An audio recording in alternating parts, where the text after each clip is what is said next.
secara umum mayoritas lembaga survei yang menyebut ada potensi satu putaran menempatkan pasangan Prabowo Gibran yang berpotensi menang Pilpres satu putaran. Tapi apakah memang benar seperti itu? Tentu kita tidak bisa menjawab sekarang. Itu hanya sebuah survei atau yang memotret gambaran awal, sementara dinamika terus berkembang sampai pencoblosan atau hari pencoblosan 14 Februari 2024 nanti. Pasangan calon terpilih adalah pasangan calon yang memperoleh suara lebih dari 50% dari jumlah suara dalam pemilu presiden dan wakil presiden. Pertanyaannya, apakah ketiga kandidat capres-cawapres ini mampu memenuhi 3 syarat kumulatif tadi?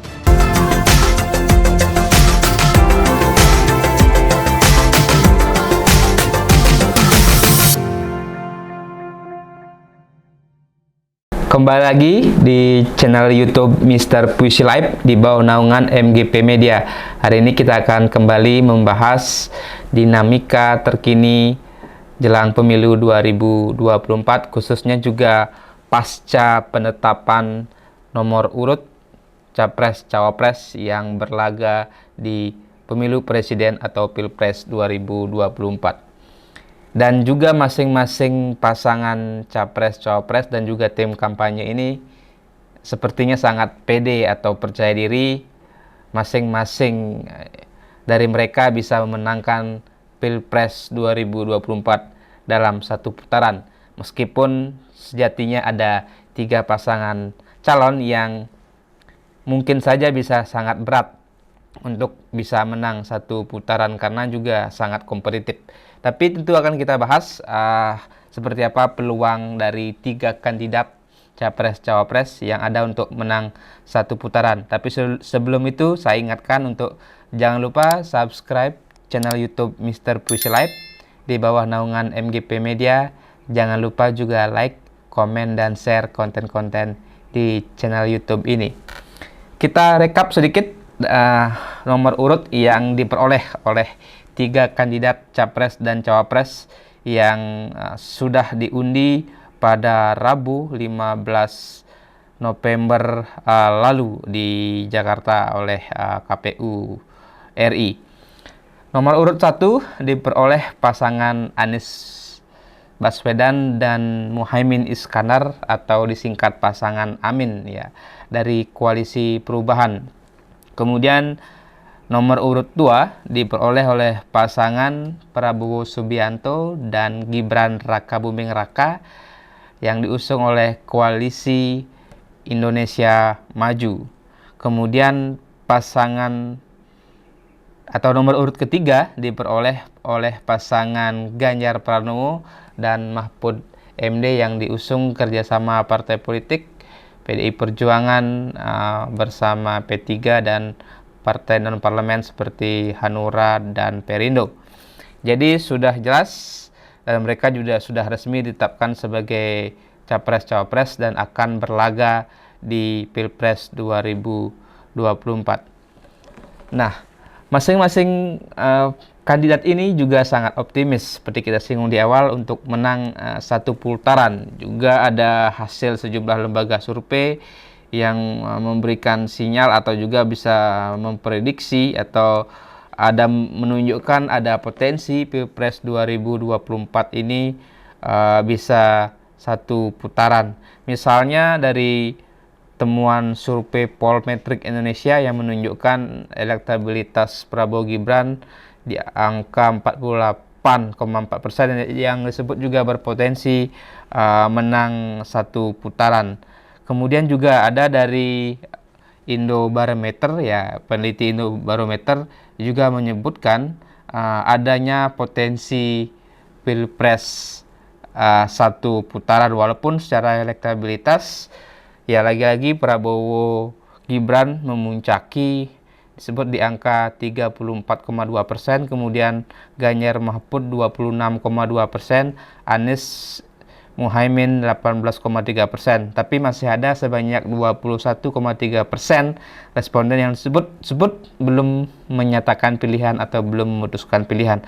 Nah, jika digunakan mekanisme distribusi normal ya, persentase 21% yang belum memilih ini disebar ke tiga kandidat dengan jumlah paling besar diberikan kepada kandidat yang paling tinggi dan disebut berpotensi satu putaran di mana Prabowo Gibran keluar menjadi pemenangnya.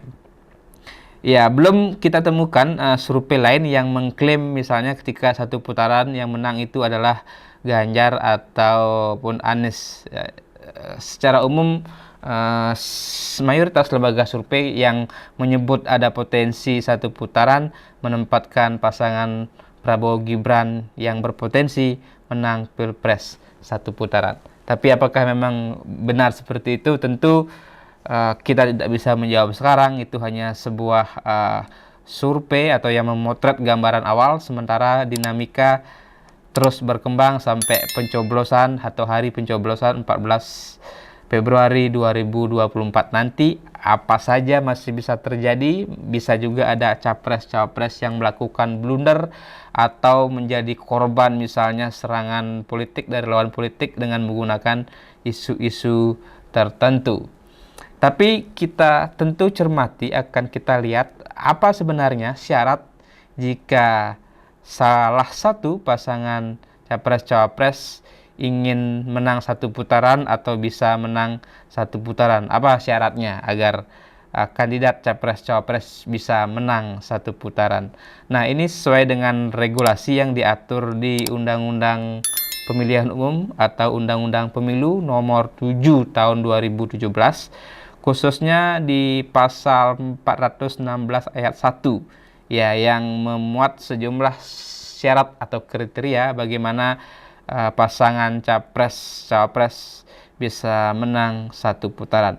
Disebutkan bahwa pasangan calon terpilih adalah pasangan calon yang memperoleh suara lebih dari 50% dari jumlah suara dalam pemilu presiden dan wakil presiden dengan setidaknya 20% suara di setiap provinsi yang tersebar di lebih dari setengah jumlah provinsi di Indonesia. Jadi sebenarnya ada 3 poin syarat agar bisa menang satu putaran.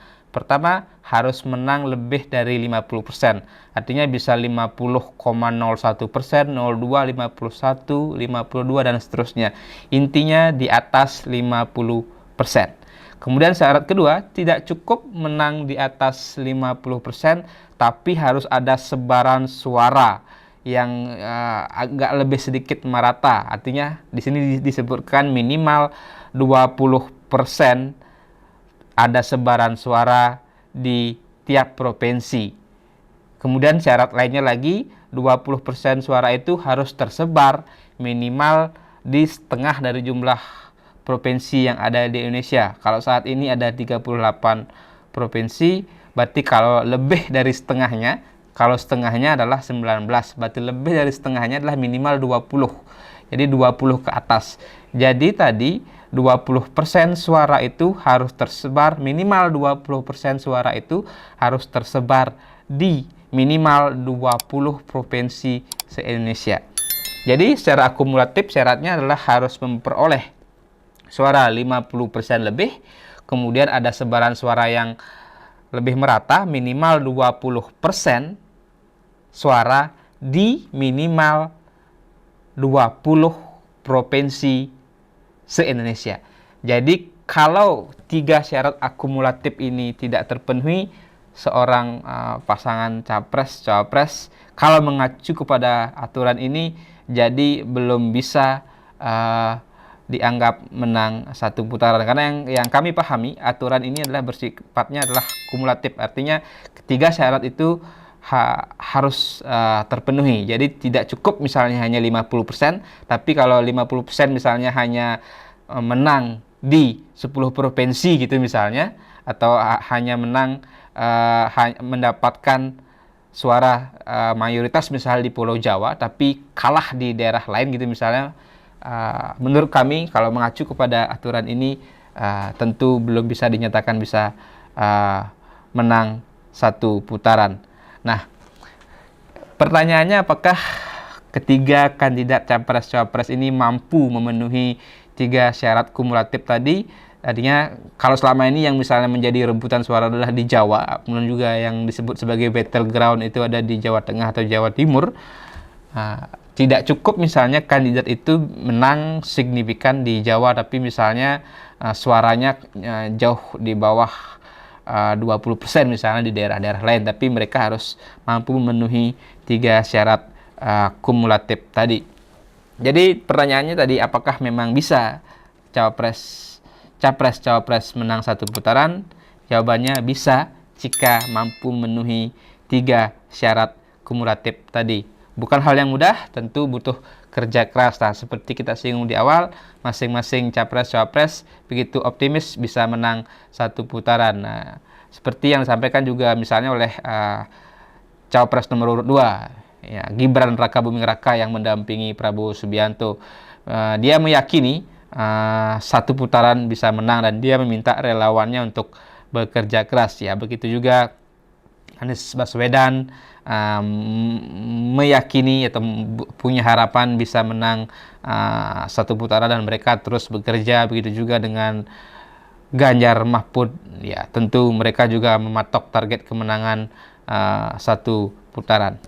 Jadi kita tunggu saja seperti apa perkembangan berikutnya. Walaupun lembaga survei juga memotret ada potensi satu putaran, namun dinamikanya masih begitu cair.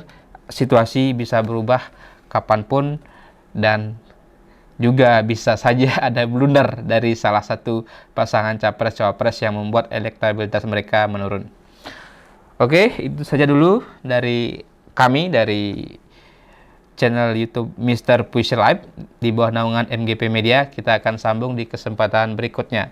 Sebelum saya akhiri, saya ingatkan jangan lupa subscribe channel YouTube Mr. Puisi Live di bawah naungan MGP Media. Jangan lupa juga like, komen, dan share konten-konten di channel YouTube ini. Terima kasih. Salam pemilu damai.